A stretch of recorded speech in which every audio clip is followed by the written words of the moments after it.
Decode the world unfiltered.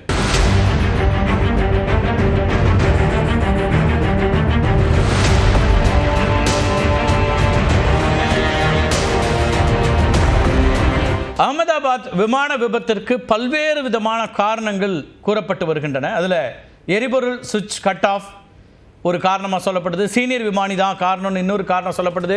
Senior விமானியுடைய suicidal thought ஒரு காரணமாக இருக்கலாம். இப்படி பலவிதமான ஒரு காரணிகளை உலவுவதை பார்க்குறோம். விபத்துக்கான காரணங்கள் அப்படின்னு பல சர்ச்சைகள் சுற்றி வரக்கூடிய சூழலில் விபத்திற்கு மின்சார தீ காரணமாக இருக்கலாம் அப்படிங்கிற ஒரு தகவல் இப்போது வெளியாகி இருக்கிறது.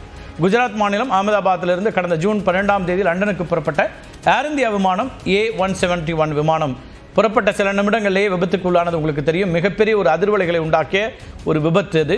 இந்த நிலையில தான் விமான விபத்திற்கு விமானத்தில் ஏற்பட்ட மின்சார தீ காரணமாக இருக்கலாம் அப்படிங்கிற ஒரு தகவல் வெளியாகி இருக்கிறது. விமானத்தில் மின்சார தீயை கட்டுப்படுத்தியதற்கான அறிகுறிகள் தென்பட்டதுனால அதிகாரிகள் இந்த கோணத்தில் இப்போ விசாரணையை தொடங்கி இருக்கிறாங்க. ஏர் இந்தியா A171 விமானம் மருத்துவக் கல்லூரியின் மீது விழுந்து எரிந்து விட்ட போதிலும் அதனுடைய வால் பகுதியில் கடுமையான சேதங்கள் ஏற்படலை. தற்போது விமானத்தினுடைய வால் பகுதி அகமதாபாத் விமான நிலையத்தில் பாதுகாப்பாக வைக்கப்பட்டிருக்கு. விமானத்தில் மின்சாரத்தீ ஏற்பட்டதா அப்படின்னு வால் பகுதியில் ஆய்வு செய்ய அதிகாரிகள் இப்போ திட்டமிட்டிருக்கிறாங்க.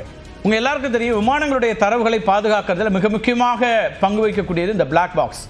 பிஜே மருத்துவக் கல்லூரி விடுதியின் கூரையின் மேல் கடந்த மாதம் 13ஆம் தேதி இந்த பிளாக் பாக்ஸ் கண்டெடுக்கப்பட்டுச்சு. ஆனால் அதில் இருக்கக்கூடிய தரவுகளை வழக்கமான முறைகளை பயன்படுத்தி கண்டுபிடிக்க முடியாத அளவுக்கு என்ன இருக்குன்னா தெர்மல் டேமேஜ் ஆயிருக்கு. விமானத்துடைய முன்பகுதியில் வைக்கப்பட்டிருந்த பிளாக் பாக்ஸ் விபத்து நடைபெற்ற 3 தினங்கள் கழித்து கண்டெடுக்கப்பட்டுச்சு. இந்த பிளாக் பாக்ஸில் அதிக சேதம் அடையவில்லை அப்படின்னும் அதில் A171 விமானத்தினுடைய தரவுகள் இருப்பதாகவும் இப்போ அதிகாரிகள் குறிப்பிடுறாங்க.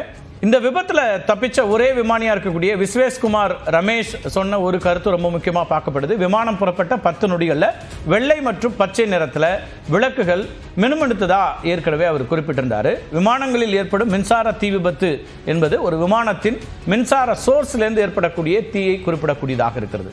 விமான குழுவினர் எதிர்கொள்ளக்கூடிய மிகவும் தீவிரமான மற்றும் சவாலான எமர்ஜென்சி இதுவாக தான் இருக்கும். பின்புற கருப்பு பெட்டியுடன் வால் பகுதியில் துணை மின் அலகு, அதாவது ஆக்சிலரி பவர் யூனிட் APUன்னு சொல்லுவாங்க, மற்றும் டிரான்ஸ்டியூசர்ஸ் அமைக்கப்பட்டிருக்கும். இவை அனைத்துமே இப்போது ஆய்வுக்கு உட்படுத்தப்பட்டு வருகின்றன. இந்த ஆக்சிலரி பவர் யூனிட் இருக்கு இல்லையா, இது சேதம் இல்லாமல் அப்படியே மீட்கப்பட்டிருக்குது. தி ஆக்சிலரி பவர் யூனிட் அப்படிங்கிறது நவீன விமானங்களில் ஒரு முக்கிய அங்கம். இது பெரும்பாலும் மினி என்ஜின் அல்லது 3வது என்ஜின் அப்படின்னு அழைக்கப்படுது. டெல்லியிலிருந்து A171 விமானம் புறப்படுவதற்கு முன்னதாக A423 விமானம் அதே நிலையத்திலிருந்து புறப்பட்டுச்சு. இந்த A423 விமானத்தில் ஸ்டெபிலைசர் பொசிஷன் டிரான்ஸ்டியூசர்ஸில் சிக்கல் இருந்ததா அதனுடைய விமானி பதிவு செய்திருந்தார். இந்த சிக்கல்ங்கிறது A171 விமானம் புறப்படுவதற்கு முன்பு சரி செய்யப்பட்டிருக்கு. ஆனாலும் நீடித்த மின் கோளாறு அடுத்தடுத்த விமானங்களுக்கு சென்சார் தரவுகளில் சிக்கல்களை ஏற்படுத்தியதா அப்படிங்கிற ஒரு கேள்வி தான் இப்போ பிரதானமாக எழுந்திருக்கு. என்ஜின் கண்ட்ரோல் யூனிட்டை சீர்குலைத்து எரிபொருள் துண்டிக்க வழிவகுத்ததா அப்படிங்கிறத அதிகாரிகள் இப்போ ஆய்வு செஞ்சுட்டு இருக்கிறாங்க. விமானம் பறக்கிறதுக்கு முன்னாடி ஏற்பட்ட மின் அமைப்பினுடைய செயலிழப்பு ஒன்றோடு ஒன்று இணைக்கப்பட்ட விமான சென்சார்களில் இடையூறு ஏற்படுத்தி விமானத்தினுடைய என்ஜின் கண்ட்ரோல் யூனிட்டிற்கு தவறான தரவை அளித்து எரிபொருள் விநியோகத்தை துண்டித்திருக்கலாம் அப்படின்னு இப்போ நிபுணர்கள் கருதுறாங்க. இந்த எரிபொருள் விநியோகம் துண்டிக்கப்பட்டதும் auxiliary power unit cut off மோட்லேருந்து ரன் மோடுக்கு மாறி இருக்கக்கூடும் அப்படின்னு விசாரணை அதிகாரிகள் இப்போ கருத்து தெரிவிக்கிறாங்க. வால் பகுதியினுடைய ஆக்சிலரி பவர் யூனிட் மின்சார விநியோகத்தில் மிக முக்கிய பங்கு வகிப்பதாக இருக்கிறது. விமானம் தரையில் இருக்கும்போது ஆக்சிலரி பவர் யூனிட் பேட்டரிகள் அதன் ஜெனரேட்டர்களாக இயங்கும். அதே நேரத்தில் விமானம் பறக்க ஆரம்பித்த உடனே ஆக்சிலரி பவர் யூனிட்டினுடைய 2 ஜெனரேட்டர்கள் விமானத்திற்கான 2ஆம் நிலை சக்தியாகவோ அல்லது கேபினுக்குள்ள மின்சாரத்திற்காகவோ பயன்படுத்தக்கூடியதாக இருக்கிறது. இந்த ஆக்சிலரி பவர் யூனிட் தொடர்பான சிக்கல்கள் காரணமாக 787 ட்ரீம்லைனர் விமானங்களை 2013ஆம் ஆண்டு அமெரிக்காவுடைய ஃபெடரல் ஏவியேஷன் அட்மினிஸ்ட்ரேஷன் உலக அளவில் நிறுத்தி வைத்தது அப்படிங்கிறது இங்கே குறிப்பிடத்தக்க ஒரு அம்சம்.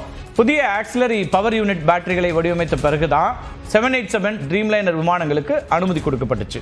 2013ஆம் ஆண்டு ஜனவரி 7ஆம் தேதி பாஸ்டனுடைய லோகன் சர்வதேச விமான நிலையத்தில் தரையிறங்கிய ஜப்பான் ஏர்லைன்ஸினுடைய JAL 787 விமானத்தின் ஆக்சிலரி பவர் யூனிட் பேட்டரியில் தீ விபத்து ஏற்பட்டிருக்கு. இது கடந்த காலத்தில் நடந்த நிகழ்வு. விமானம் தரையிறங்கிய பிறகு பயணிகள் யாரும் இல்லாமல் காலியாக இருந்தபோது இந்த தீ விபத்து ஏற்பட்டுச்சு. விமான நிலைய ஊழியர்கள் தீயை கண்டுபிடித்து கட்டுப்படுத்தியதனால மிகப்பெரிய இழப்புங்கிறது அப்போது தவிர்க்கப்பட்டுச்சு. இந்த நிகழ்வு நடைபெற்ற 9 நாட்களில் ஆல் நிப்பான் ஏர்வேஸ் 787 விமான குழுவினர் காக்பிட் மற்றும் கேபின்ல எரியும் வாசனையை கண்டறிந்திருக்காங்க அந்த நேரத்தில். இதனைத் தொடர்ந்து அந்த விமானம் உடனடியாக தரையிறக்கப்பட்டுச்சு. இந்த ரெண்டுமே 2013 நடந்த சம்பவங்கள். இந்த 2 சம்பவங்களை தொடர்ந்து தான் அமெரிக்க ஃபெடரல் ஏவியேஷன் நிர்வாகம் என்ன பண்ணுச்சுன்னா போயிங் 787 ட்ரீம்லைனர்ஸ்களை நிறுத்தி வைக்க உத்தரவு போட்டாங்க.